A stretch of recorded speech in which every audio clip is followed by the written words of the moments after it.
S Excel में आज हम यहाँ पर ऑफसेट फंक्शन देखेंगे। किस तरीके से हम ऑफसेट फंक्शन का हम इस्तेमाल करके यहाँ पे इस टेबल में से, इस डेटा में से यहाँ पर हम कुछ डेटा को यहाँ पर हम बाहर निकालेंगे इस तरीके से यहाँ पे। ठीक है, अब यहाँ पे जब हम ऑफसेट फंक्शन स्टार्ट करते हैं ना, तो यहाँ पे आता है रेफरेंस। अब रेफरेंस क्या होता है कि सिंपल यहाँ पे होता है स्टार्टिंग पॉइंट। आप जो फॉर्मूला है ना, वो आप कहाँ से स्टार्ट करो। फॉर एग्जाम्पल अगर हम यहाँ पर क्लिक करेंगे तो ये यहाँ पर हमारा रेफरेंस हो जाएगा।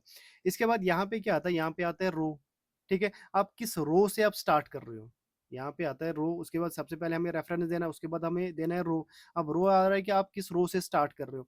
अगर हम यहाँ पे देखेंगे नॉर्मली, तो यहाँ पे आता है रो नंबर 1 ये, उसके बाद 2 3 और इसके बाद 4। लेकिन ऑफसेट में क्या होता है, यहाँ पर ये कंसिडर होता है जीरो। इस तरीके से 0 1 2 3 और 4, इस तरीके से ये रो नंबर 4 है। और ये रो नंबर 0 में आता है, ये वाला, ये जो ये पोर्शन है जिसमें हेडिंग लिखी है, ये रो नंबर 0 में आता है यहाँ पे। इसके बाद हमें क्या करना है, इसके बाद हमें कॉलम देना है। अब कॉलम स्टार्ट कहाँ से होता है, कॉलम होता है स्टार्ट यहाँ से, ए बी सी डी, ये जो यहाँ पे लिखा है ई, ये सब के सब कॉलम है। लेकिन यहाँ पर भी स्टार्ट होता है 0 से, 0 1 2 3 और ये हमारा कॉलम नंबर 4 आएगा। ठीक है ना, ये 0 आएगा, 1 2 3 और 4 आता है यहाँ पे ऑफसेट में। ठीक है, अब उसके बाद हमें क्या करना है, हाइट देखना है। अब हाइट हमें यहाँ पे देखना है कि वर्टिकल में हमें कितने रो चाहिए। सिंपल, हमें कितने रो चाहिए वो आता है हाइट में। तो हम अगर हाइट में 2 लिखेंगे तो हमारे पास यहाँ पे 2 रो आ जाएंगे, 3 लिखेंगे तो 3 आएंगे, 4 लिखेंगे तो 4 रो आएंगे यहाँ पे। इस तरीके से आता है विड्थ में। अब विड्थ में हमें क्या करना है कि हमें कितने कॉलम लेने हैं विड्थ में। इस तरीके से विड्थ में हमें कितने कॉलम लेंगे, 1 लिखेंगे तो 1 आएगा, 2 लिखेंगे तो 2 आएंगे, इसी तरीके से 3 लिखेंगे तो 3 आएंगे और 4 लिखेंगे तो यहाँ पे 4 हमारे पास कॉलम कॉलम जो है ना वो आ जाएंगे। ठीक है, अब यहाँ पर हम फॉर्मूला को हम स्टार्ट करेंगे। यहाँ पे देखिए सिंपल, इक्वल साइन हम यहाँ पे क्या करेंगे, इस तरीके से हम लिखेंगे ऑफसेट, यहाँ पे ब्रैकेट को क्लोज। अब सबसे पहले रेफरेंस, यहाँ पर हम रेफरेंस स्टार्ट करेंगे यहाँ से। ठीक है, अब उसके बाद हम क्या करेंगे, यहाँ पे सिंपली हम करेंगे इस तरीके से कॉमा करेंगे। अब हमें देना है यहाँ पे रो। अब देखिए हमें यहाँ पे देना है रो नंबर। अब हमें कहाँ से स्टार्ट करना है, रो नंबर हमें देना है। देखिए अगर हम यहाँ पे रो नंबर 1 लिखेंगे ना, तो क्या होगा कि ये यहाँ से स्टार्ट हो जाएगा।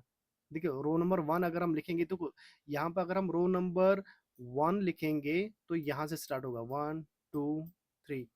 ठीक है, इस तरीके से 4। यहाँ पे हम सिंपल क्या करेंगे, रोम नंबर हम 1 देंगे। ठीक है, अब कॉलम नंबर हम क्या करेंगे, कॉलम नंबर भी हम 1 देंगे यहाँ पे। ठीक है, क्योंकि हमें 1 से ही, देखिए कॉलम नंबर हम यहाँ पे 0 देंगे। कॉलम नंबर हम यहाँ पे 0 देंगे। क्या होगा कि अगर हम यहाँ पे कॉलम नंबर 1 देंगे, मैंने पहले ही कहा कि यहाँ पे होता है, यहाँ से स्टार्ट होता है 0 1 2 3 एंड 4। अगर हम यहाँ पे हम क्या करेंगे, अगर हम यहाँ पे 1 देंगे तो क्या होगा कि ये यहाँ से स्टार्ट होगा, प्रोडक्ट से आ जाएगा। यहाँ पे ये जो डेटा है ना प्रोडक्ट से आ जाएगा। हमने यहाँ पे 0 दिया तो इसका मतलब ये जो डेटा है ना वो यहाँ से सीरियल नंबर से आ जाएगा। अब यहाँ पे हमें क्या करना है, अब यहाँ पर आता है हाइट।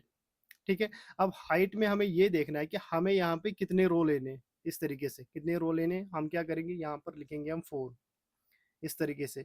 अब यहाँ पे देखना है कि विड्थ।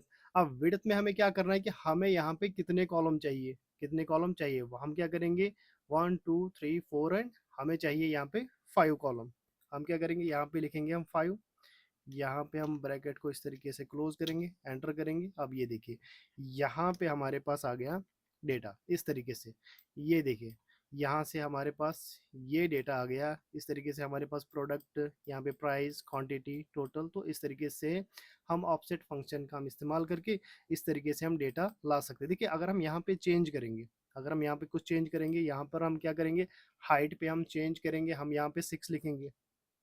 ठीक है, यहाँ पर हम 6 लिखेंगे, एंटर करेंगे। आप देखिए और आ गया यहाँ पे। इसी तरीके से अगर हम यहाँ पे हाइट में दोबारा चेंज करेंगे, क्योंकि ये इस तरीके से रो तो हमने ये तो कॉलम तो हमने पहले से ही सारे लिए, यहाँ पे कॉलम तो हमने सारे लिए। अब रो हमने यहाँ पे सारे नहीं लिए। अगर हम यहाँ पे 10 करेंगे इस तरीके से हाइट में, तो क्या होगा, ये सब के सब यहाँ पे प्रोडक्ट आ जाएंगे इस तरीके से। देखिए ये यहाँ पे सारा डेटा ये जो है ना यहाँ पर आ गया इस तरीके से। तो इस तरीके से हम ऑफसेट फंक्शन का हम इस्तेमाल कर सकते हैं।